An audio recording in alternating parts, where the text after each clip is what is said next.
Okay, so Bitcoin.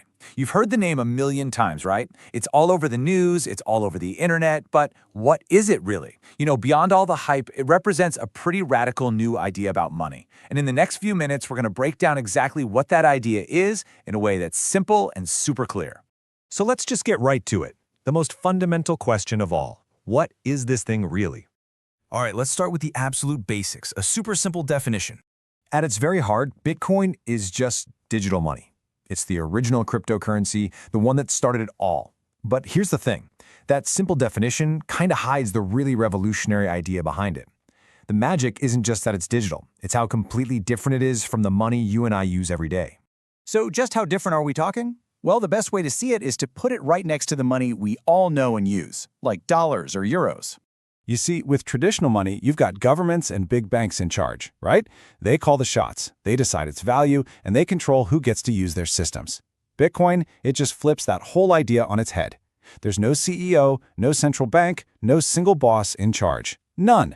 Instead, it's run by this massive global network of computers all working together. And that means anyone with an internet connection can tap into it. You don't have to ask for permission from anyone.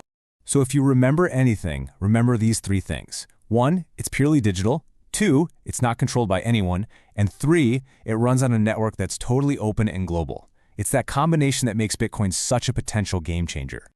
Okay, so what's the point? What do you actually do with this kind of money? Well, its main job, its superpower, is actually pretty simple. It's all about sending value without needing a middleman. Think about the last time you tried to send money to someone, especially if they're in another country. You had to go through a bank, right? Or maybe PayPal or some other service. Those are the middlemen. They're the intermediaries. They handle the transaction, sure, but they also control the whole process, and they take a cut. Bitcoin was literally designed to get rid of that middleman. Let's make this super simple. Imagine Alice wants to send some value to Bob. With Bitcoin, she just sends it directly from her digital wallet straight to his. That's it. The network of computers around the world confirms it, and boom, it's done. No bank needed, no payment company, no waiting for business hours to open. It is a true person-to-person transfer. All right, let's zoom out for a second. If you're going to walk away from this with just a couple of key ideas, these are the ones. First off, Bitcoin is the very first type of money that's digital, it's global, and, this is the big one, it's not controlled by any single entity. Not a person, not a company, not a government.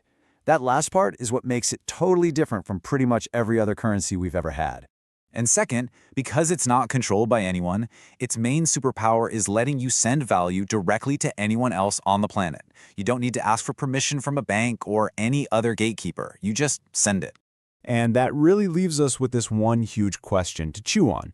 Think about it. If anyone, anywhere in the world, can send and receive value on a network that nobody owns or controls, what does that actually mean for the future? For finance, for business, for how we all connect with each other? It's a pretty powerful idea, right? Thanks so much for joining me. If you really want to understand Bitcoin, you can't just start with the technology. You actually have to start with a crisis. See, this isn't just the story of a new currency. It's really about an idea that grew out of the ashes of a system that was right on the brink of collapse. So check this out. When the Bitcoin network officially launched on January 3, 2009, its creator embedded this exact headline into the very first block of data. Now, this wasn't just some random choice. It was a timestamp, it was a message, and really, it was a mission statement. So that begs the question, right? Why this specific headline? Why go to the trouble of hiding it in the code? Well, because it was a direct shot, a commentary on the exact problem that Bitcoin was designed to solve. And the answer to that question, it lies in the absolute chaos of 2008. The financial crash wasn't just about numbers on a screen. It was a fundamental, catastrophic breakdown of trust in the very institutions that were supposed to manage our money. Think about it. Banks were failing left and right. Governments were firing up the printing presses for massive bailouts, and regular people were watching their life savings just disappear. The entire foundation of the financial world felt like it was crumbling. There was this overwhelming feeling that the whole system was just broken, controlled by a select few and failing pretty much everyone else. And then, right in the middle of all this chaos, this white paper just appears online. It was published by a person, or maybe a whole group of people, who went by the name Satoshi Nakamoto. And what it laid out was a blueprint for a totally new kind of money, one that didn't need banks and it didn't need governments to actually work. And this comparison really gets to the heart of the whole thing. The traditional system, it's all about centralized control. The money supply can be expanded basically whenever someone decides to, and you have to trust in human institutions, which, as we saw, can and do fail. Satoshi's vision was the complete opposite, decentralized, a fixed and unchangeable supply where your trust is in math and transparent code, not people. Okay, so this brings us to a really powerful analogy people use to describe Bitcoin: digital gold. But what does that actually mean? Let's break down the properties that make this thing so unique. So Bitcoin was literally designed to copy the best things about money and in some ways make them even better. It's scarce, just like gold. It's super easy to divide into smaller pieces. It's incredibly portable. I mean, you can send $1 billion across the world as easily as you can send a text message. It's all secured by this massive global network of computers. And maybe most importantly, it's borderless and permissionless. Nobody can stop you from using it.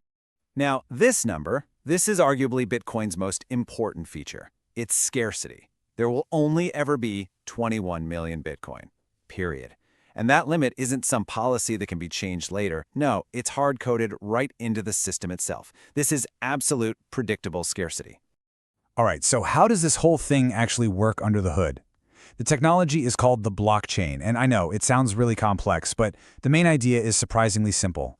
Probably the easiest way to picture the blockchain is to just imagine a giant shared digital ledger. Think of a record book of every single transaction ever made. But instead of one bank holding on to that book, a copy is passed out to thousands of computers all around the world.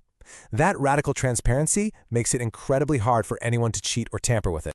So here's the play-by-play. Transactions get bundled together into a block. Then you have all these powerful computers called miners competing to solve a really difficult math problem. The first one to solve it gets to add their new block of transactions to the chain. This competition is absolutely crucial. It's what makes the entire system secure. It's called proof of work, and it makes it practically impossible to alter past transactions. And as a reward for all that effort, the winner gets paid in newly created Bitcoin. So to use this network, you really only need two things. First is a public key, which is kind of like your bank account number. You can share it with anyone who wants to send you money. And then there's your private key. Think of this as your secret password or your PIN. You never, ever, ever share this with anyone, because it's what gives you and only you the power to spend your Bitcoin. So let's fast forward from that 2008 white paper to right now. Bitcoin has grown from this niche little experiment for computer geeks into a globally recognized asset. So why does it still matter so much today?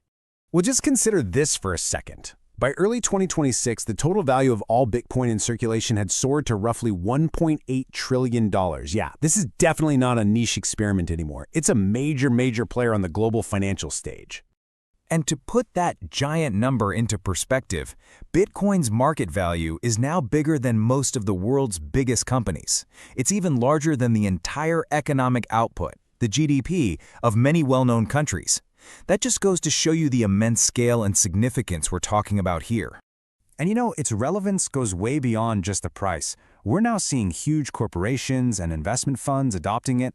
A lot of people are using it as a hedge against inflation, a way to protect their savings. For others, in countries with really unstable currencies, it's a lifeline, a tool for financial freedom. And of course, it's the technology that kicked off this whole crypto and blockchain revolution. This all leads to a core belief, almost a mantra in the Bitcoin community. Not your keys, not your Bitcoin. It's such a powerful reminder that the real game changer here is self-custody. The idea that if you control your private keys, you and you alone control your money. It's a system that's built on personal responsibility. So where does that leave us? Is Bitcoin a revolutionary technology that's fundamentally changing how we... All right, today we're diving into one of the most, transformative technologies of our time. We're talking about Bitcoin. So let's start with a question, a really simple but kind of mind-blowing one. What if money didn't need a bank? Seriously, what if you could just send value, money, directly to anyone, anywhere in the world, without having to ask anyone for permission? That right there, that's the core idea that kicked off this whole digital revolution. Now, check this out. This headline, it wasn't just printed in a newspaper. It was actually hidden, like a secret message, inside the very first block of Bitcoin that was ever created. Think about that. It's a timestamp, it's a statement, and it's a massive clue about why Bitcoin was invented in the first place, right in the middle of a global financial meltdown. Yeah, that one headline really says it all, doesn't it? It perfectly captures the world that Bitcoin came from. And to really get the solution, you've got to understand the problem. And the problem was a world in crisis, a world that was desperately looking for some kind of alternative. So cast your mind back to 2008. The entire global financial system was, it was on its knees. The very same banks that were getting bailed out with our money, with public money, had just shown everyone how incredibly fragile they were. The problem was staring us all in the face. A centralized system where just a handful of powerful institutions had all the control. And when they messed up, guess who paid the price? We did, the public. And then, right out of all that chaos, this mysterious figure, or maybe a group, pops up online. They used the name Satoshi Nakamoto, and they published this white paper that laid out a radical solution, a brand new kind of money. One that didn't need a government, a bank, or any central authority whatsoever. And the craziest part? To this day, nobody knows for sure who Satoshi really is. And it all happened so fast, it's pretty incredible when you look at it. The crisis hits hard in 2008. Just a few months later, boom, Satoshi drops the blueprint. And then, only a couple of months after that, in January 2009, the Bitcoin network is officially up and running with that very first block, the one they call the Genesis block. Okay, so what is this thing that Satoshi created? What exactly makes it a totally new kind of money? Let's break it down. At its core, the idea is actually pretty simple. Bitcoin is what's called a peer-to-peer electronic cash system. All that really means is it's digital money that you can send directly to someone else. No bank, no credit card company, no middleman of any kind needed to sign off on it. And that right there makes it fundamentally different from the money we use every single day. Traditional currencies, the stuff we call fiat money, are controlled by governments and central banks. They can print more of it whenever they want. But Bitcoin, totally different. It's controlled by a decentralized network of computers, its supply is hard-capped by math, and literally anyone can use it. It's because of these unique features that you often hear it called digital gold. And it makes sense, right? It's scarce, just like gold. There's a limited supply. It can be divided into tiny, tiny pieces, 100 million of them in a single Bitcoin, actually. Those are called sats. It's super portable. You can send it across the globe in minutes. It's secured by hardcore cryptography, and this is a big one. It's totally borderless. It works the same whether you're sending it from New York to the apartment next door or from New York to Nairobi. Okay, but wait a minute. How can you possibly have money without a bank to manage it?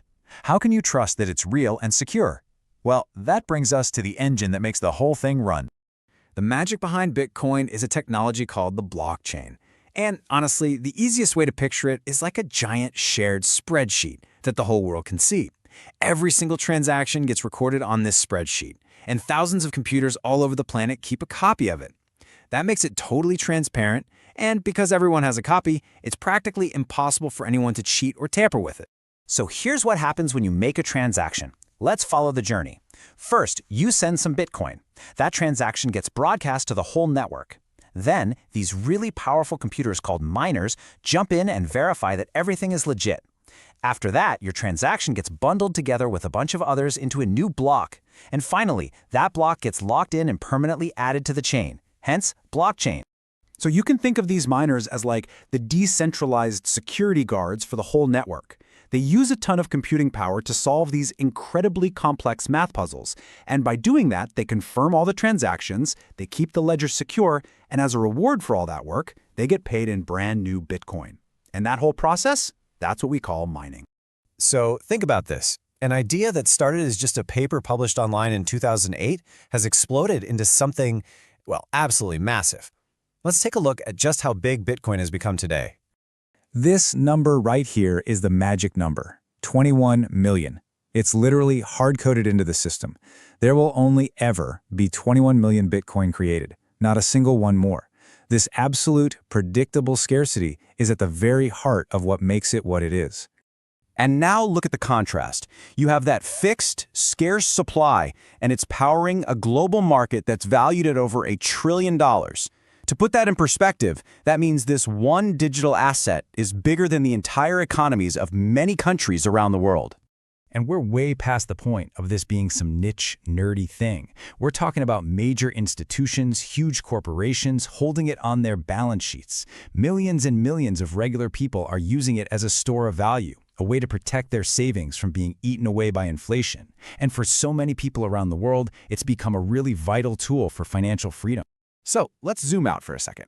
When you strip away all the technical stuff, what's the really big idea here? Why is this so much more than just a new way to buy a pizza?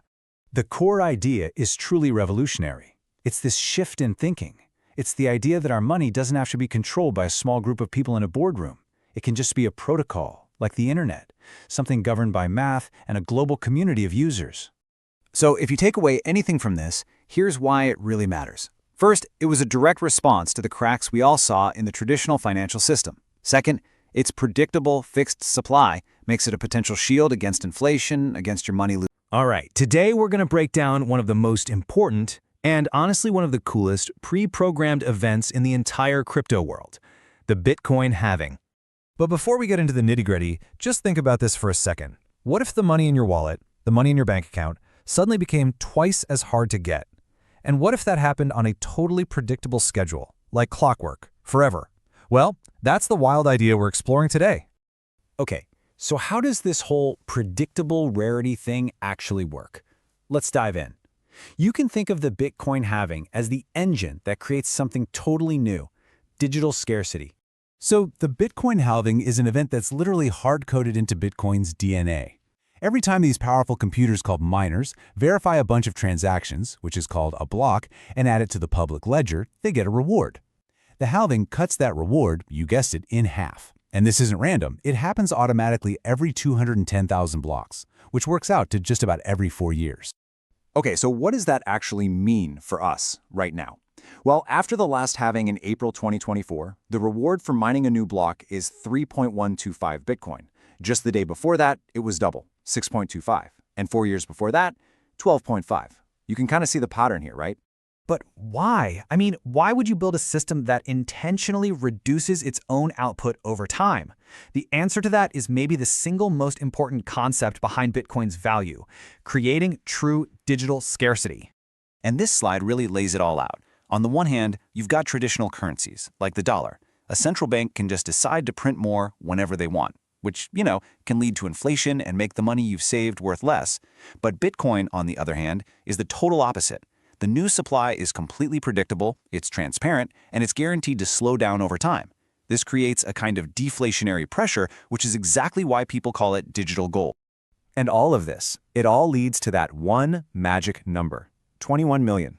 Because that reward keeps getting cut in half over and over, there can only ever be a maximum of 21 million Bitcoin, period.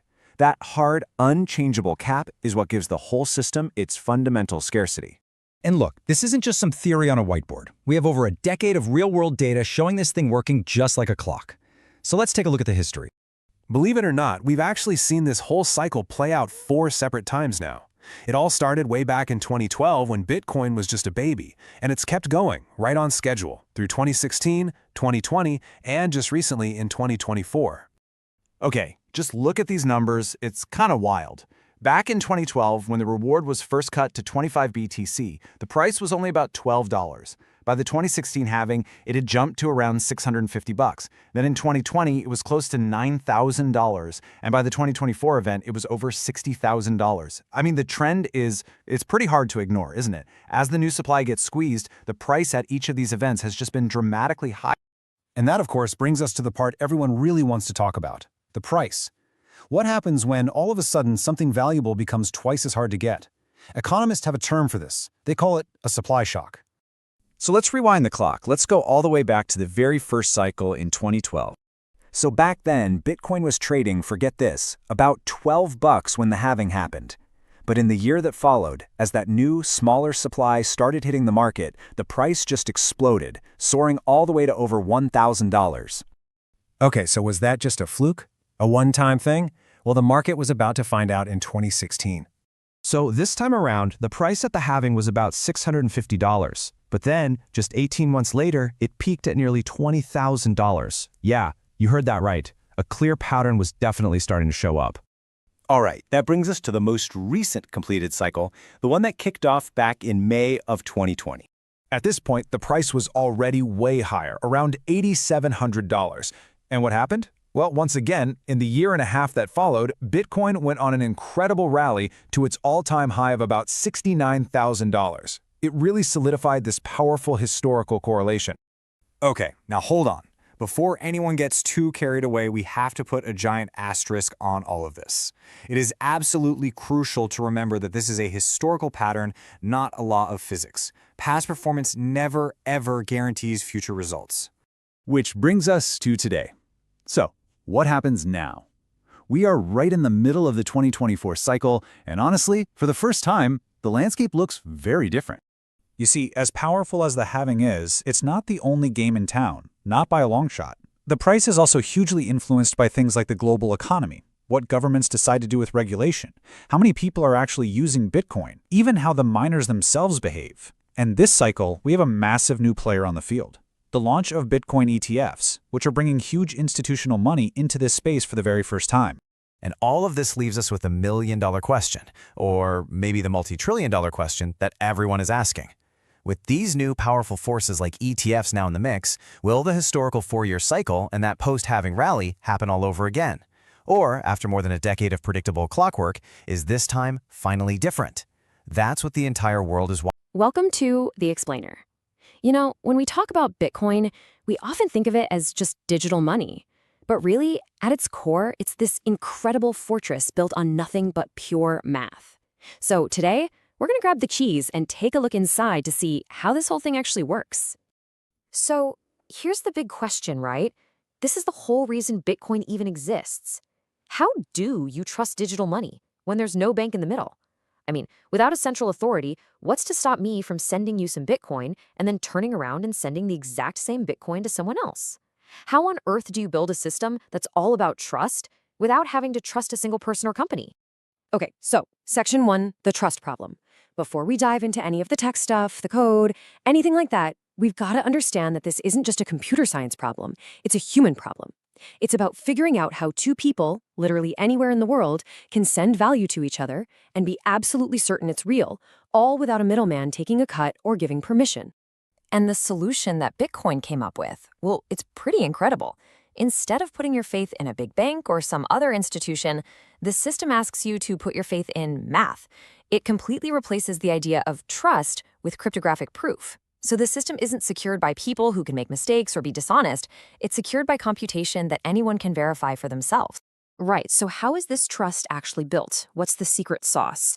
It all boils down to this really clever mechanism called proof of work. Honestly, you can think of it as the engine, the security guard, and the judge for the entire Bitcoin network, all wrapped into one. And it all runs on one very, very important cryptographic tool. And that tool is called SHA-256. The easiest way to wrap your head around it is to think of it as a digital fingerprint generator. You can throw anything at it. I mean, the entire text of a novel, a single word, a bunch of transactions, and it will always spit out a totally unique fixed-length code. And here's the critical part. It's a one-way street. You can never go backwards. You can't take the fingerprint and figure out what the original data was. It's impossible. And man, is it sensitive. I mean, check this out. We have Hello World with a capital W, and here's its fingerprint.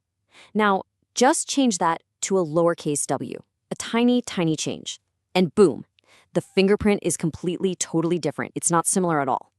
This is called the avalanche effect, and it's a huge part of what makes the network so secure. It means you can't secretly tweak even one tiny detail in a transaction without everyone knowing. So this is how proof of work uses that SHA-256 function. It basically turns it into a really, really hard puzzle. By making computers all over the world burn actual real-world energy to find the solution, the system makes security something you have to pay for, something you have to compete for. It makes cheating so ridiculously expensive that it's just not worth it. The amount of energy you'd need would be astronomical. Okay, Section 3, the mining race. So this whole puzzle-solving thing, that's what we call mining. But forget pickaxes and shovels. This is a high-stakes, digital, global lottery. About every 10 minutes, super powerful computers everywhere are all racing against each other, trying to be the one to solve the puzzle and win the right to add the next page or block of transactions to the ledger. So, how are they actually trying to solve this puzzle? Well, they use this little piece of data called a nonce. You can think of it as the magic number. It's basically the only thing they're allowed to change in their calculations. It's like trying to guess a combination to a lock by changing just one number over and over and over again. And when I say over and over, I mean miners are changing this nonce billions of times every single second, just hoping to find the one that works. All right, let's break down exactly how this race works, step by step. First, a miner grabs a bunch of the latest transactions. Then they build what's called a block header. You can think of it like a cover sheet that summarizes everything, including the fingerprint of the last block, which chains them all together. Okay, now the real work starts. They hash that header. And they're looking for a very specific kind of hash, basically one that starts with a whole bunch of zeros. Does the first one work? Nope. So they change the nonce by one number, and they hash it all again. Still no. Change the nonce again. And they do this millions, even billions of times a second until, finally, one miner somewhere in the world gets lucky, finds the winning hash, and shouts, "Eureka!" by broadcasting their winning block to everyone else on the network. But why? Why would anyone go through all this trouble and spend all this money on electricity and powerful computers? Well, the prize is pretty huge. The miner who wins the race gets a block reward. After the 2024 halving, that reward is 3.125 Bitcoin. On top of that, they also get to keep all the transaction fees from that block. That massive financial incentive is what fuels this crazy global competition, and that competition is what keeps the whole network secure. Okay, Section 4, Securing Transactions. So we've seen how proof of work makes the entire blockchain, the whole history of transactions, super secure and almost impossible to change. But what about securing just one single transaction? How do you prove that the Bitcoin you're trying to send is actually yours to send in the first place? Well, that needs a whole other layer of cryptographic magic. This is where something called the elliptic curve digital signature algorithm, yeah, it's a mouthful, we just call it ECDSA, comes into play. And the best analogy for this is a digital wax seal from old-timey letters. When you want to send some Bitcoin, your digital wallet uses your private key, your big secret, to create a unique signature for just that one transaction. It's proof that you and only you authorized it. But here's the clever part. It proves it without ever showing anyone your private key. Just like a king's wax seal proves a letter is from him without him having to give away the ring he used to make it. So it's really important to see how these two things work together but do different jobs. Think of it this way. Proof of work is the giant, impenetrable wall of the fortress. It protects the entire ledger, the whole history of everything that's ever happened. Then ECDSA signatures are the individual keys to the treasure chests inside that fortress. They prove that you own what's in your chest and that you have the right to open it. You absolutely need both. All right. Section 5, a cryptographic fortress. So when you take all these pieces and put them together, you've got the one-way hashing, you've got the super competitive proof of work race, and you've got those individual digital signatures. What you end up with is this incredibly strong system. It really is a cryptographic fortress. And this quote, this really nails why it's so secure.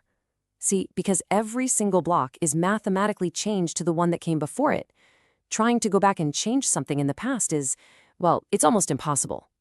To change just one old block, you'd have to solve its puzzle all over again. And you'd have to solve the puzzles for every single block that came after it, all the way to the present. And you'd have to do it all faster than the entire rest of the world's miners combined.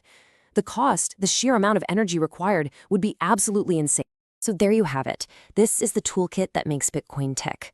You've got SHA-256, which is the engine for the proof of work puzzle. You've got ECDSA, which acts as the unique signature for every single transaction. These tools, along with a couple of others, have been out there running in the real world, battle-tested since 2009.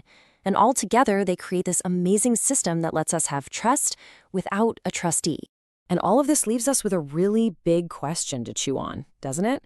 We've seen how this massive, energy-hungry fortress was built to solve the problem of digital trust. So is this the blueprint for the future of finance? Or is it just a brilliantly complicated and maybe way too expensive solution for a very niche problem? That's the real puzzle to think about. Thanks for joining me on The Explainer. You hear about Bitcoin all the time, right? People call it a bunch of things, a revolution, a bubble, the future, but there's one nickname that really seems to stick: digital gold. So today, that's exactly what we're going to dig into. Is Bitcoin really the heir to gold's throne as the ultimate store of wealth? Or is this digital contender in a totally different league? All right, let's get into it. Okay, so digital gold. It's catchy, right? Super simple. It immediately makes you think of something rare, something that holds its value, a safe place for your money in a world that's becoming more and more digital. But you know, for that comparison to actually hold any water, we first have to agree on what we're even looking for. What actually makes something a great store of value? At its core, a store of value is pretty simple. It's something you can buy that hopefully holds its purchasing power, or even better, increases it over a really long time. It's why people have always invested in things like fine art or prime real estate. You're trying to protect your wealth from getting eaten away by things like inflation. And really, this one simple concept, this is the entire arena where the fight between Bitcoin and gold is taking place. So first up in the ring, we've got the contender, Bitcoin. What's the argument here? Why are so many people convinced this digital thing could take the crown from an asset that's been around for, well, basically forever? Well, the whole argument really starts with this one number, 21 million. That's it. That is the total number of Bitcoins that will ever exist. It's literally written into the code. See, governments can print more money whenever they want, right? But with Bitcoin, the supply is totally fixed and predictable. And that, right there, that absolute scarcity, that's the bedrock of its entire value proposition. But it's how it works that's so wild. It's built on these properties that are just different. First, it's decentralized. Think about that. There's no boss, no company headquarters. No single government can just decide to shut it down. Then there's portability. I mean, you can send millions of dollars across the world in minutes, like you're sending an email. It's durable, it's just information, so you can't really destroy it. It's divisible into tiny, tiny pieces, so anyone can own a little bit. And everything is verifiable on the blockchain. It's like a public receipt book that anyone can check. It's pretty incredible stuff. So you can see why the fans are so excited, right? They see Bitcoin as this shield, this protection against their savings losing value over time. And this isn't some niche idea anymore. I mean, you've got Bitcoin ETFs now. Huge companies are putting it on their balance sheets. That's a big deal. The theory goes, the more people join the network, the stronger and maybe even more stable it'll get. But okay, that's the challenger's story. How does the reigning champion see all this? Okay, so let's switch corners. Let's talk about the champion. Gold. It hasn't just been the standard for a few years or even a few hundred years. We're talking thousands of years. So what's its secret? What's made gold the go-to for so long? Well, gold's superpower is history itself. Seriously, it's been around longer than pretty much any government, any currency you can name. When things get chaotic, people run to gold. It's a physical thing. You can literally hold it in your hand. And that trust, that sense of value, it's just baked into our global culture. So if you're in the gold camp, you're looking at Bitcoin and seeing some pretty big problems. First, the volatility is just insane. The price swings are wild. How can you preserve your wealth in something that can drop 20% in a day? Then there's the whole intrinsic value thing. Gold is used in jewelry, in electronics. It has a purpose outside of just being money. What can you actually do with Bitcoin? And of course, you have these huge clouds hanging over it. What will governments do? What about all the energy it uses? These are serious questions. Okay, so we've heard the case from both sides. Now for the fun part, let's put them right next to each other and see how they really stack up. And this slide, wow, this really shows you the core difference, doesn't it? Bitcoin is just information. It's digital, it's weightless. Gold is, well, it's a heavy metal. If you want to move $1 billion in Bitcoin, you just need an internet connection. It takes a few minutes. To move $1 billion in gold, you're talking armored trucks, guards, vaults. It's a massive, expensive operation. In our super digital world, that's a gigantic difference. All right, let's break it down even further. The tail of the tape. The contrasts here are just so clear. Bitcoin's supply, hard capped at 21 million. Done. Gold, well, we keep mining more of it every single year, about 1 to 2% more. History, we're comparing thousands of years for gold versus like 17 years for Bitcoin. Volatility, gold is famously stable, Bitcoin is famously not. And adoption. Gold is the old guard, sitting in central bank vaults. Bitcoin is the new kid on the block, getting picked up by Wall Street with things like ETFs. Okay, but here's where things get really interesting. Let's look at a recent snapshot. In 2025, when the world got shaky and people got scared about inflation, what happened? Well, people did what they've always done. They ran to what they knew, what they trusted. Gold. Gold had a massive rally. And Bitcoin, the so-called digital gold, it actually went down. It's a huge reminder that when push really comes to shove, that long history of gold as a safe place still means a whole lot. So, what are we supposed to make of that? Does that mean it's game over for Bitcoin? Is this a fight where only one can win? Or is there maybe another way to look at this? And this is where a lot of smart money is landing. Maybe it's not Bitcoin or gold. Maybe it's Bitcoin and gold. You can kind of think of it like this. Gold is the anchor. It's the stable, defensive part of your portfolio that's there to protect you when things go wrong. Bitcoin is more like a rocket. It's risky for sure, but it has that potential for absolutely massive, game-changing growth. So you have one for stability and one for that huge upside potential. They play different roles. And that really leaves us with this one big final question to think about. I mean, our entire world is going digital, right? Our jobs, our social lives, our money, everything. As that trend continues, and it's not slowing down, how is our idea of what value even is going to change with it? That might just be the trillion-dollar question that the next few decades will answer. So here's the big one. Is Bitcoin a safe haven? It's got to be one of the most hotly debated questions in all of finance right now. And today, we're going to unpack it. I mean, think about it for a second. When the markets start to go haywire and everything feels chaotic, where do you actually put your money to keep it safe? For literally centuries, the answers were pretty straightforward. But now, well, now there's this new, and let's be honest, very controversial contender on the block, Bitcoin. Okay, but before we can even begin to evaluate Bitcoin's chances, we all need to be on the same page. We have to establish a clear benchmark. What does a safe haven actually mean? At its core, it's pretty simple. A safe haven is something you buy that you expect to hold its value, or maybe even go up, when everything else is crashing and burning. The whole point is to protect your capital when a crisis hits. And historically, this has been the job of the classics, you know? We're talking about things like physical gold, bonds backed by the US government, or super stable currencies like the Swiss franc. These are the old guards of safety. All right, so now that we've got our definition locked in, let's explore the argument for Bitcoin. This is what people call the digital gold thesis, and you know what? It's a really compelling idea. The entire argument really starts with this number, 21 million. That's it. That is the absolute, final, hard-coded maximum number of Bitcoins that will ever exist. It's written into its DNA.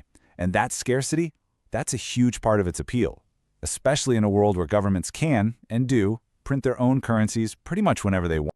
So the whole digital gold idea really stands on these three pillars. First, it's got sovereign immunity, meaning no single government or central bank can just decide to devalue it. Second, like we just said, that fixed, predictable supply is absolutely crucial. And third, you can actually point to times in history where it's performed this role. For example, during the banking crisis in Cyprus, or in countries like Venezuela battling insane hyperinflation, you saw people flocking to Bitcoin. It was like an escape hatch from their failing local financial system. Okay, so that's the theory. It's a great story, right? But what does the cold, hard data actually show us? How does Bitcoin behave out in the real world when things get shaky? Well, this is where you start to see a really stark contrast. We expect a safe haven to be stable, but Bitcoin is literally famous for its wild volatility. We expect it to move independently from the stock market, but what we often see is that it moves right along with it, especially during those big market-wide sell-offs. And this chart really hammers home the single biggest challenge for Bitcoin's safe haven case. I mean, look at that volatility. Its daily price swings are just massively larger than even high-growth tech stocks, and they completely dwarf the kind of stability you see in gold. It's not even in the same ballpark. So here's the bottom line. If your main goal during a market panic is just to preserve your capital, to not lose your money in the short term, an asset that has the potential to drop 20% in a single day is, well, it's a really tough sell. Stability is the name of the game, and that's exactly where Bitcoin so often struggles. So what gives? Is it a safe haven or is it not? Well, the truth is, the answer isn't a simple yes or no. And this is where the nuance gets really fascinating, because it seems like its role is entirely conditional. It all depends on the situation. This right here is the absolute key to understanding this entire debate. Bitcoin doesn't just play one role. Its behavior completely changes depending on the specific kind of financial storm we're talking about. And this is where that distinction becomes crystal clear.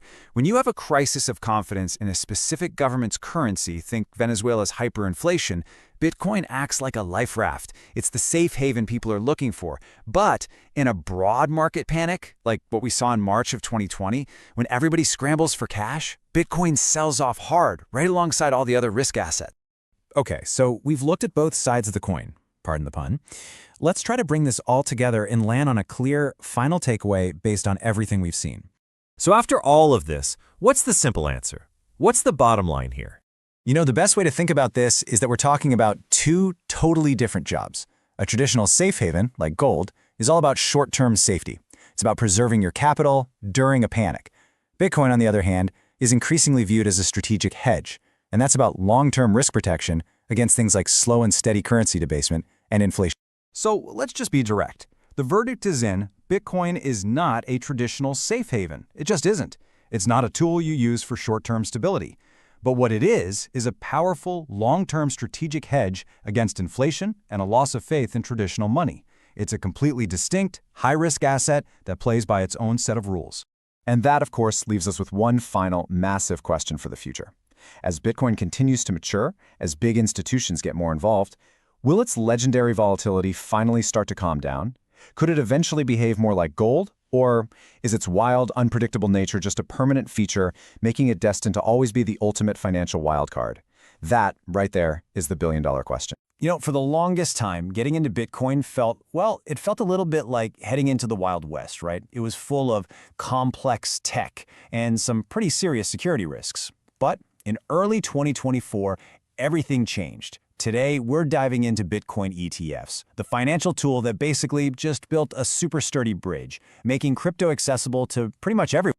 So let me ask you this. Are you curious about Bitcoin and its potential? But the whole idea of managing digital wallets and securing private keys, it just sounds like a massive headache, right? What if you could get all that exposure without any of the technical hassle? Well, that's the exact promise we're going to unpack right now. Okay, so before we can really appreciate just how much of a game changer this new solution is, we've got to take a walk down memory lane. We need to understand the old way, the complicated, sometimes stressful journey of buying Bitcoin directly. Man, the old way was a total minefield. Seriously. First, you had to figure out these specialized crypto exchanges. Then you had to create a digital wallet. And then, and this is the big one, you were completely responsible for your private keys. If you lose those incredibly complex codes, poof, your Bitcoin is gone, forever. It's a high-stakes process that, honestly, kept a lot of people sitting on the sidelines. So, the big question is, how do we get around all that? Well, enter the Bitcoin ETF. I want you to think of it as that simple, sturdy bridge we talked about, connecting the world of traditional finance that you already know and are comfortable with to this new frontier of digital assets.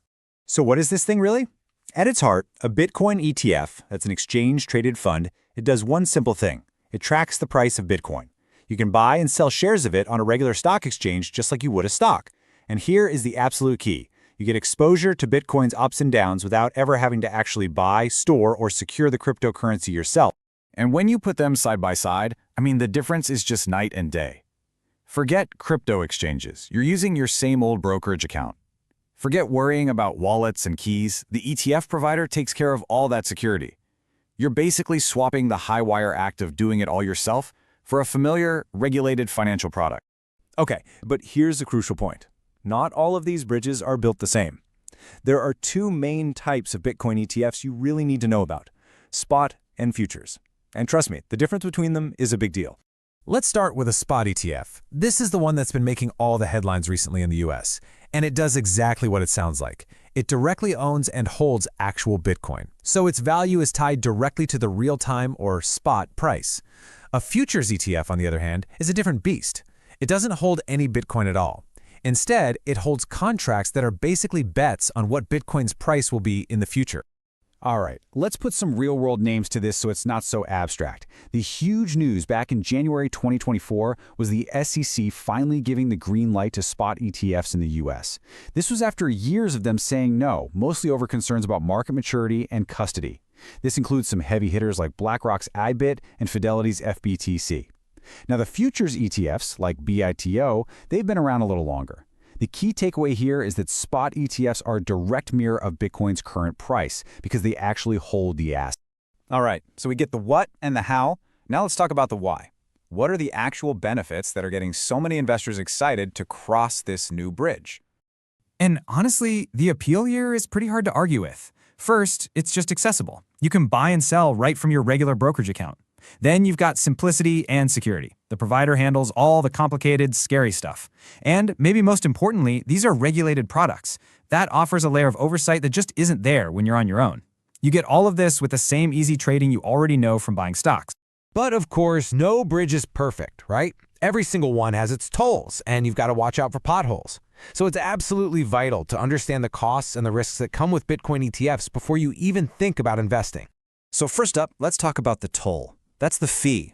Every ETF charges an annual management fee. It's also called an expense ratio.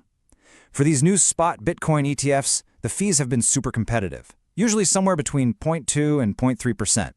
That's basically the price you pay for all the convenience and security the fund gives you. And then you've got the potholes. And look, the biggest one by far is volatility. Let's be super clear about this. The ETF makes it simpler to invest, but it does not remove the risk. The ETF's price is going to swing just as wildly as Bitcoin itself. And besides the fees, you can sometimes get something called a tracking error, where the fund's price drifts a tiny bit from Bitcoin's actual price. And finally, you're putting your trust in the ETF issuer and their custodian to do their jobs. Okay, so let's zoom out for a second and look at the big picture here. Beyond just being convenient for individual investors, what does the arrival of these ETFs really signal for the future of finance? You know, this quote really nails it. The approval and launch of these spot Bitcoin ETFs is seen by so many people as a true landmark moment. It's a huge step in the maturing of crypto as an asset class, making it available to a way bigger audience through a vehicle that's familiar, it's regulated, and it's convenient. It's really the formal opening of that bridge we've been talking about. So, here's the bottom line, right? Bitcoin ETFs have built this incredible new, easy-to-use gateway to the world of crypto. But you have to remember, while the front door is new and familiar, the room you're walking into, the asset itself, is just as volatile as it has always been. So the question this leaves us with is really a personal one for you. Is this new, simpler bridge the right path for you to take into the world of Bitcoin? Thanks for joining us. You know, it really wasn't that long ago that Wall Street basically thought Bitcoin was a complete joke. Fast forward to today, and the biggest names in finance are pouring billions, with a B, into it. So how on earth did we get from total dismissal to a full-on institutional strategy? Let's break it all down. The change has been absolutely seismic. I mean, what was once brushed off as a weird little digital fad is now being talked about right alongside gold and government bonds by the world's most powerful money managers. It's officially become a macro asset, a serious piece of the global financial puzzle. So you gotta ask, right? What flipped the switch? How did some of the most careful, tradition-bound institutions on the planet suddenly get comfortable with something so new and different? Well, it wasn't just one thing. It was more like a perfect storm of factors all coming together at once. Okay, so here's our roadmap for figuring this out. First, we'll dig into the powerful financial argument for Bitcoin. Then, we're going to explore the critical infrastructure that really opened the floodgates. We'll see how a few early adopters started a domino effect, look at the surprising strength of the technology itself, and finally, we'll get to the real, surprisingly simple reason behind this whole institutional gold rush. Let's start with the absolute core of it all, the economic case. Wall Street began to look at Bitcoin less like some weird internet currency and more like something they've understood for centuries, gold. But, for the digital age. It all comes down to this one number, 21 million. That's it. That's the hard cap. Unlike dollars or euros, which governments can decide to print more of whenever they want, Bitcoin's supply is absolutely fixed. For institutions managing huge sums of money, this predictable scarcity is everything. It's the bedrock of their whole investment case. And that scarcity is what gives Bitcoin the potential to be a store of value. So think of it this way. When governments print more money, the value of every single dollar in your pocket goes down, right? Well, big institutions are always hunting for assets that can't be diluted like that. Bitcoin's scarcity isn't a promise, it's guaranteed by its code. So, in the real world, Wall Street is using this idea in a few key ways. First, they see it as a shield against inflation. Second, as a modern alternative to gold. And third, and this is a big one, they use it to diversify their portfolios because Bitcoin's price often does its own thing when stocks and bonds are going up or down. But look, a great idea isn't enough to get billions of dollars moving. Institutions needed a safe, regulated, and frankly, easy way to get into the world of Bitcoin. They needed a bridge. So let's look at how that bridge got built.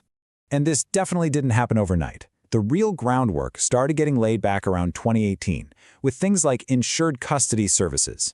That answered the huge question, how do we hold this stuff without getting hacked? And that paved the way for more complex products, all leading up to the 2024 game changer, the approval of spot Bitcoin ETFs. The ETF was the key that unlocked it all. Why? Because it wraps Bitcoin into a package that Wall Street understands perfectly. It's just a share you can buy and sell on a regular stock exchange. All of a sudden, buying Bitcoin became just as easy as buying a share of Apple, and it fit right into their existing systems. No new wallets, no private keys, just simple. Okay, so you've got a solid investment case, and you've got the financial plumbing in place. That's when the snowball really started rolling downhill. A few brave pioneers jumped in, and that created a ripple effect that soon became a wave the rest of Wall Street just couldn't ignore anymore. The pressure started coming from everywhere. You had these corporate pioneers proving it was possible to hold Bitcoin on your company's balance sheet. You had payment giants making it accessible to millions. But the real tipping point? Their own clients started calling their financial advisors and asking one simple question. Hey, why don't I own any of this yet? And if you want to see the power of that pioneer effect, just look at MicroStrategy. They went out and put over 200,000 Bitcoin on their books. That created a very public, very real playbook that other CEOs and CFOs simply couldn't ignore. So, we have the investment thesis, we have the financial plumbing, and we have the social momentum. But honestly, none of that would matter one bit if the underlying technology was shaky. So let's talk about why these giant risk-averse institutions actually trust the code itself. The answer is actually pretty simple. It has an incredible track record. For over 15 years now, through massive crashes and epic rallies, the Bitcoin network has never really gone down. It just works. For institutions managing trillions of dollars, that kind of rock-solid reliability is absolutely essential. The other huge factor here is predictability. A central bank can change its policies in a closed-door meeting overnight, but Bitcoin's monetary policy, it's written in open-source code that anyone in the world can look at. It's predictable, it's transparent, and it can't be changed on a whim. For anyone trying to plan for the long term, that's an incredibly attractive feature. But let's be really clear about the real why here. This is not about Wall Street suddenly believing in some cypherpunk decentralized future. The motivation is much, much simpler than that. This quote really says it all. Wall Street is in this game for the returns because their competitors are doing it and because their clients are demanding it. It's not about ideology, it's about the bottom line. It's just business. Now, being pragmatic also means they haven't just forgotten about the risks. The price can still swing like crazy, the questions about its energy use haven't gone away, and the regulatory rulebook is still being written. These are very real hurdles they're still navigating. So, to wrap this all up, Wall Street's big move into Bitcoin really stands on four key pillars. You have the financial story of digital gold, you have the infrastructure of safe, easy-to-use products like ETFs, you have the social proof from everyone else jumping in, and finally, the technical strength of a network that just won't quit. You take away any one of those, and the whole structure might not stand. And all this leads to a fascinating final question. As Bitcoin gets more and more tangled up with the very financial system it was built to be an alternative to, is it losing what made it so special in the first place? Is Wall Street taming Bitcoin, or is Bitcoin about to change Wall Street? That's the billion-dollar question for the years ahead. All right, let's talk about two huge topics you hear about all the time: quantum computers and Bitcoin. Usually when they're in the same sentence, it's about how one is going to completely destroy the other. But what's the real story here? We're going to cut through all that hype and get to what's really going on. So this is it, right? This is the billion-dollar question. It's dramatic, it's high stakes, and it gets a ton of clicks online. Are we looking at some kind of quantum apocalypse for the world's biggest cryptocurrency? And you've probably seen headlines exactly like this one. It sounds absolutely terrifying, doesn't it? Like you could wake up one morning and poof, it's all gone. But is that really the case? To figure that out, we need to dig a little deeper and understand what the so-called threat actually is. Okay, so let's start with the theory. Before we can bust the myth, we have to understand where it comes from. Why are quantum computers and Bitcoin even part of the same conversation? What's the connection? Well, it all boils down to one simple word: cryptography. Think of it as the digital locks and keys that keep the entire Bitcoin network secure. It's all built on these incredibly complex math problems that are, for all practical purposes, impossible for our current computers to solve. But here's the catch: those exact kinds of problems are what a powerful quantum computer would be a master at cracking. To be more specific, Bitcoin has two main cryptographic shields. You've got ECDSA, which is what creates your digital signature to prove you own your coins when you send them, and then there's SHA-256, which is the engine behind all of Bitcoin mining. Now, this is really important. The quantum threat is almost entirely focused on breaking those digital signatures, the ECDSA part.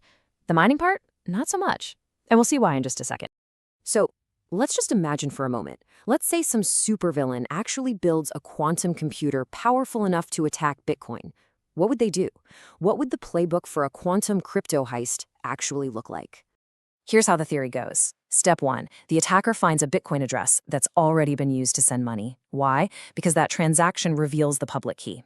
Step 2, they use a famous quantum method called Shor's algorithm, which is basically a skeleton key for this type of cryptography, to figure out the private key. And once they have the private key, it's game over. They can sign any transaction they want and just steal the money. That's the theory. Okay, that was the scary movie version. Now for the most important part of this whole conversation, the reality check. We've seen the theory, but what can quantum computers actually do today? Let's talk about the enormous gap between the hype and the actual hardware. And wow, this slide really says it all. To crack Bitcoin's security, you would need a quantum computer with millions of stable, nearly perfect quantum bits, or qubits. So what do we have today? Well, we have experimental lab machines with, at best, a few thousand qubits that are super unstable and make tons of errors. It's not even apples and oranges. It's like comparing a supersonic jet to a paper airplane. Let's just put a number on it so it really sinks in. Over 1 million. 1 million stable qubits. That is the absolute minimum you'd need to even try this kind of attack. We are not even in the same ballpark right now. Not even close. So the bottom line is, today's quantum computers are basically just amazing pieces of lab equipment. They don't have enough qubits, the ones they do have are noisy and unreliable, and they simply are not capable of running an algorithm big enough or complex enough to pose any threat to Bitcoin whatsoever. So let's be crystal clear about this. Despite all the scary headlines, the technology that could break Bitcoin's security, it just doesn't exist today. And it's not expected to exist for a very, very long time. But you know what? Let's go one step further. Let's pretend we're in some distant future where these powerful computers do exist. Even then, it's not a simple game over for Bitcoin. The network actually has layers of defense, and it really matters how you use it. You see, the vulnerability isn't spread evenly across the whole network. The biggest risk is for old legacy addresses that people have reused over and over, which exposes their public keys. But modern wallets, they have much better security practices. And addresses that have never been used to send funds, totally safe from this specific attack. So who's really in the crosshairs in this hypothetical future? It would be addresses where the public key is already out there for everyone to see. And that happens right after you send a transaction from that address. This is especially true for coins that are still sitting in much older legacy-style wallets. Now, on the flip side, this means a huge chunk of the network is already safe. Any Bitcoin sitting in a brand new address that's never been spent from is totally secure. And here's the best part. Even if you have coins in an old wallet, the solution is incredibly simple. All you have to do is move them to a new, modern address. That's it. Problem solved. And all of this brings us to what might be the most important point of all. The quantum threat isn't some ticking time bomb or an existential crisis for Bitcoin. For the developers and the community, it's just the next big engineering challenge on the horizon.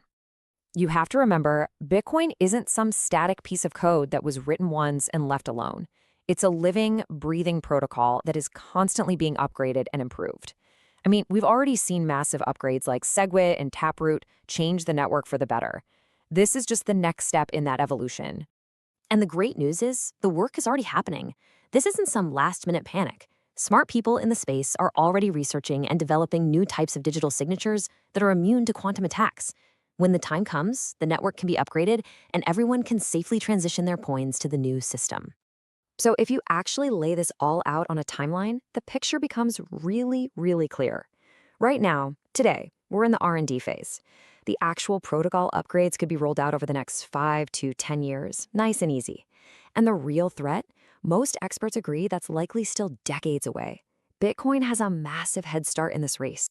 So let's just boil it all down to the bottom line. Is Bitcoin about to be broken by a quantum computer? Absolutely not. The tech needed is still science fiction at this point. And more importantly, Bitcoin is designed to adapt and upgrade long before that threat becomes real. This isn't a time for panic. It's just a time for smart, forward-thinking preparation. Which leaves us with a final thought to chew on. Instead of looking at quantum computing as the thing that will kill Bitcoin, maybe we should see it as the next great test. It's a challenge that, when overcome, will just be one more powerful example of the network's incredible strength and resilience. So you've probably heard the buzz, right? The these whispers, maybe even some super scary headlines about a technology that could just obliterate Bitcoin. We're talking about quantum computing. Well, today, we're going to slice right through all that noise and get to what's real. Let's get into it. And this is the question, isn't it? The big, scary one. Will quantum computers just break Bitcoin wide open? Can these, almost sci-fi computers of the future just crack the whole thing and take everything? It sounds like a nightmare, for sure. But the real answer? Well, it's not a simple yes or no. It's way more interesting than that. Okay, so to even begin to tackle that question, we've got to understand what we're talking about. What would a quantum computer actually be trying to break? We need to pop the hood on Bitcoin and see how it keeps itself safe right now with the computers we all use every day. I think the best way to imagine Bitcoin's security is like a super lock, a massive digital vault door that's just insanely complex, protecting everything inside. So what's this lock actually made of? What gives it its strength? The answer is cryptography.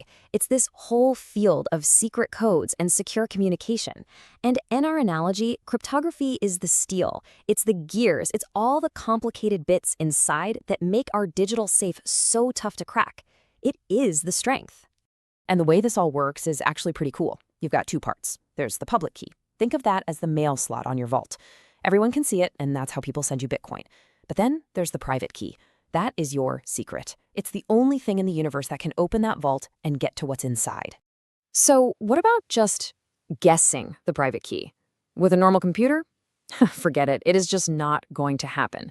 The number of possibilities is so mind-bogglingly huge, it's literally like trying to pick one specific, single grain of sand from every beach on Earth. That's the level of security we're dealing with. Okay, so if our current computers are totally useless against this lock, what's all the fuss about? Well, this is where the challenger steps into the ring, the quantum computer. This is the source of the threat, but here's the key. And I mean, this is really important. We have to talk about how far away this threat actually is. So what makes them so different? Well, a classical computer, your laptop, my computer, it's a brute. It tries one key, then the next, then the next. It's going through that pile of sand one grain at a time. A quantum computer, it plays a totally different game. In theory, it can look at a huge number of possibilities all at the same time. It's not just faster, it's smarter. It's like it can check entire handfuls of sand at once. But, and this is a huge but, here comes the reality check. This quantum master key, this magic machine that's big enough and stable enough to actually do this, it doesn't exist. Not even close. Right now, it's purely theoretical stuff happening in labs. Let's put this on a timeline to make it super clear. Today, zero real danger. Nada. In 10 years, we'll probably have some machines. Yeah, but they'll be pretty weak, super prone to errors, nowhere near what's needed. We're really looking at a 30-plus year horizon before this idea even starts to become something worth seriously worrying about for something as secure as Bitcoin. All right, so the threat is way, way off in the future. But that's only half the story. It's not like Bitcoin is just sitting there waiting to get hit. The network can and will fight back. First off, you need to know that not all Bitcoin is even in the danger zone theoretically. The only weak spot a quantum computer could even try to attack is on old addresses where the public key is already out there for everyone to see. For brand new, fresh addresses, the lock is completely invisible and secure. It really is like a locked door versus a door that's standing wide open. And if you look at the numbers, the huge majority of Bitcoin, we're talking something like 80%, is sitting safely in that never-been-used category. So the potential risk? It's limited to a much smaller slice of the pie. And again, even that risk is just theory at this point. And this brings us to maybe the most important points of all.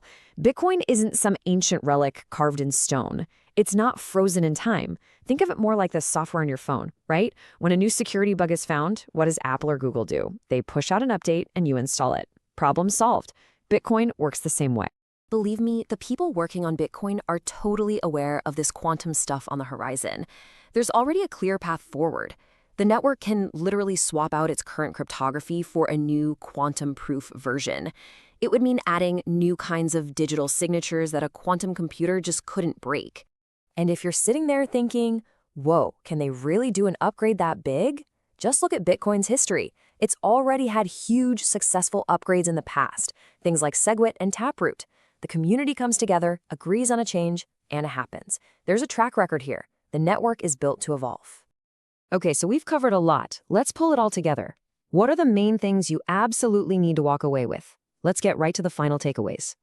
Okay, number 1, quantum computing is real. It's happening.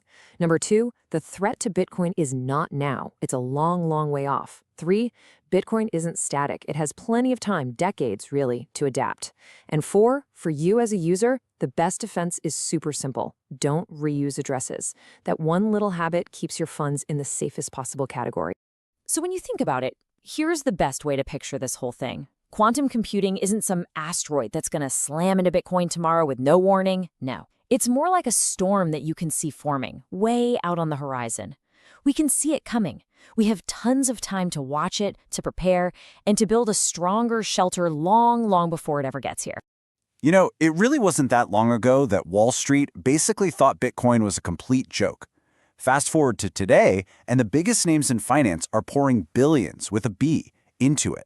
So how on earth did we get from total dismissal to a full-on institutional strategy? Let's break it all down. The change has been absolutely seismic.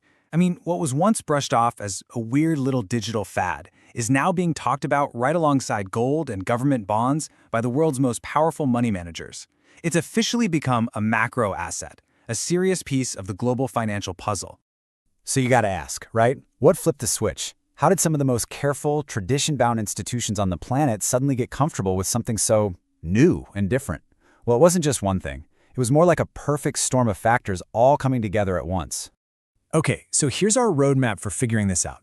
First, we'll dig into the powerful financial argument for Bitcoin. Then, we're going to explore the critical infrastructure that really opened the floodgates. We'll see how a few early adopters started a domino effect. Look at the surprising strength of the technology itself. And finally, we'll get to the real, surprisingly simple reason behind this whole institutional gold rush. Let's start with the absolute core of it all, the economic case. Wall Street began to look at Bitcoin less like some weird internet currency and more like something they've understood for centuries, gold. But, for the digital age. It all comes down to this one number, 21 million. That's it. That's the hard cap. Unlike dollars or euros, which governments can decide to print more of whenever they want, Bitcoin's supply is absolutely fixed. For institutions managing huge sums of money, this predictable scarcity is everything. It's the bedrock of their whole investment case. And that scarcity is what gives Bitcoin the potential to be a store of value. So think of it this way. When governments print more money, the value of every single dollar in your pocket goes down, right? Well, big institutions are always hunting for assets that can't be diluted like that. Bitcoin's scarcity isn't a promise, it's guaranteed by its code. So in the real world, Wall Street is using this idea in a few key ways. First, they see it as a shield against inflation. Second, as a modern alternative to gold. And third, and this is a big one, they use it to diversify their portfolios because Bitcoin's price often does its own thing when stocks and bonds are going up or down. But look, a great idea isn't enough to get billions of dollars moving. Institutions needed a safe, regulated, and frankly, easy way to get into the world of Bitcoin. They needed a bridge. So let's look at how that bridge got built. And this definitely didn't happen overnight. The real groundwork started getting laid back around 2018, with things like insured custody services. That answered the huge question, how do we hold this stuff without getting hacked? And that paved the way for more complex products, all leading up to the 2024 game changer, the approval of spot Bitcoin ETFs. The ETF was the key that unlocked it all. Why? Because it wraps Bitcoin in a package that Wall Street understands perfectly. It's just a share you can buy and sell on a regular stock exchange. All of a sudden, buying Bitcoin became just as easy as buying a share of Apple, and it fit right into their existing systems. No new wallets, no private keys, just simple. Okay, so you've got a solid investment case, and you've got the financial plumbing in place. That's when the snowball really started rolling downhill. A few brave pioneers jumped in, and that created a ripple effect that soon became a wave the rest of Wall Street just couldn't ignore anymore. The pressure started coming from everywhere. You had these corporate pioneers proving it was possible to hold Bitcoin on your company's balance sheet. You had payment giants making it accessible to millions. But the real tipping point? Their own clients started calling their financial advisors and asking one simple question. Hey, why don't I own any of this yet? And if you want to see the power of that pioneer effect, just look at MicroStrategy. They went out and put over 200,000 Bitcoin on their books. That created a very public, very real playbook that other CEOs and CFOs simply couldn't ignore. So, we have the investment thesis, we have the financial plumbing, and we have the social momentum. But honestly, none of that would matter one bit if the underlying technology was shaky. So let's talk about why these giant risk-averse institutions actually trust the code itself. The answer is actually pretty simple. It has an incredible track record. For over 15 years now, through massive crashes and epic rallies, the Bitcoin network has never really gone down. It just works. For institutions managing trillions of dollars, that kind of rock-solid reliability is absolutely essential. The other huge factor here is predictability. A central bank can change its policies in a closed-door meeting overnight. But Bitcoin's monetary policy, it's written in open-source code that anyone in the world can look at. It's predictable, it's transparent, and it can't be changed on a whim. For anyone trying to plan for the long term, that's an incredibly attractive feature. But let's be really clear about the real why here. This is not about Wall Street suddenly believing in some cypherpunk decentralized future. The motivation is much, much simpler than that. This quote really says it all. Wall Street is in this game for the returns because their competitors are doing it and because their clients are demanding it. It's not about ideology, it's about the bottom line. It's just business. Now, being pragmatic also means they haven't just forgotten about the risks. The price can still swing like crazy, the questions about its energy use haven't gone away, and the regulatory rulebook is still being written. These are very real hurdles they're still navigating. So, to wrap this all up, Wall Street's big move into Bitcoin really stands on four key pillars. You have the financial story of digital gold, you have the infrastructure of safe, easy-to-use products like ETFs, you have the social proof from everyone else jumping in, and finally, the technical strength of a network that just won't quit. You take away any one of those, and the whole structure might not stand. And all this leads to a fascinating final question. As Bitcoin gets more and more tangled up with the very financial system it was built to be an alternative to, is it losing what made it so special in the first place? Is Wall Street taming Bitcoin, or is Bitcoin about to change Wall Street? That's the billion-dollar question for the years ahead. All right, let's get right into it. A pretty well-known crypto analyst, Crypto, just dropped what he's calling his final prediction for Bitcoin. And trust me, it's a bold one. It's a call that basically throws the old rulebook out the window. So today, we're going to break down his argument, step by step, to see exactly how he came to this, honestly, pretty wild conclusion. He kicks things off with this little gem. Something is about to happen, which has never happened before. I mean, talk about setting the stage, right? What he's saying is the old rules, the old patterns, they just don't apply anymore. He thinks the market is staring down a massive, unprecedented shift. So what's the big prediction? Here it is, the big one. His core prediction is that this crypto bear market we're in, the one a lot of people thought would drag on, is actually going to wrap up in the first quarter of 2026. Now that is way earlier than most people are thinking. But to really get why he's saying this, you first have to understand the old way of thinking. The very pattern, he says, is now totally broken. And that brings us to the 4-year cycle. For years, you could almost think of this as the holy grail of Bitcoin analysis. It was the rhythm, the predictable beat that everybody in crypto traded on and frankly believed in. Historically, the cycle was pretty easy to follow. You'd get 3 awesome green years of a bull market where prices just keep climbing. And let's be honest, everyone feels like a trading genius. Then, wham, you get 1 brutal red year, a bear market where prices tumble. 3 steps forward, 1 giant step back. Pretty simple.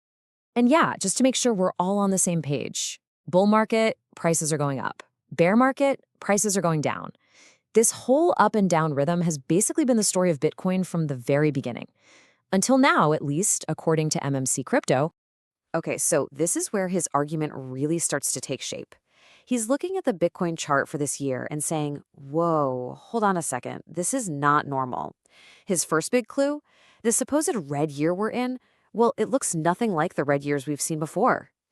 Just look at the difference here. On the left, that's what a classic red year candle should look like. A big, decisive drop from where the price started to where it ended. No question about it, that's a bear market. But then you look at what's happening now. It's kind of flat, isn't it? The start and end prices are almost the same. He basically says this isn't a sufficient bear market.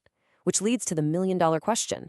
If the crash isn't happening in Bitcoin's price, then where the heck is it? And this right here, this is the absolute heart of his entire theory. He claims that while we've all been staring at Bitcoin's pretty stable price, we've been missing the real story. The real bear market, he says, has been happening right under our noses. Let's look at the numbers for a sec. Bitcoin itself? It's only down maybe 4% over the last year. I mean, that's practically nothing in crypto. If you're a Bitcoin-only person, you're probably looking around wondering what all the fuss is about. But oh, that is not the whole story. Not even close. And here it is, the big reveal. The top 100 altcoins, basically everything that isn't Bitcoin, are down an average of 80%. Let that sink in for a second. 80. That's not a dip, that's a cliff. A total wipeout. This, he argues, is the bear market we've been looking for. This is the pain that most people in the crypto space have been feeling. So let's put that together. The key takeaway from his analysis is this. The big, painful correction has already happened. This hidden crash in the altcoin market, which has been going on for almost a year now, that was the bear market. We've already been living through it. Okay, so a broken cycle, a hidden bear market, how does he get from all that to predicting an early end to this thing? Well, this is where he connects all the dots. His logic is actually pretty straightforward when you lay it out. Step 1, the old 4-year cycle we all knew. It's toast, broken. Step 2, the real bear market wasn't in Bitcoin. It was that brutal crash in altcoins. And here's the kicker. It's already happened. So step 3, the conclusion. Since we've already gone through the worst of it, the recovery is going to start way sooner than the old cycle would suggest. And that's how he lands on his date, Q1 2026. Which, of course, leaves us with this one massive question. Is he right? Has the predictable 4-year rhythm that has governed crypto for over a decade finally been broken for good? Because if it has, well, that means everything we thought we knew about how to navigate these markets might just need to be thrown out. I guess only time will tell.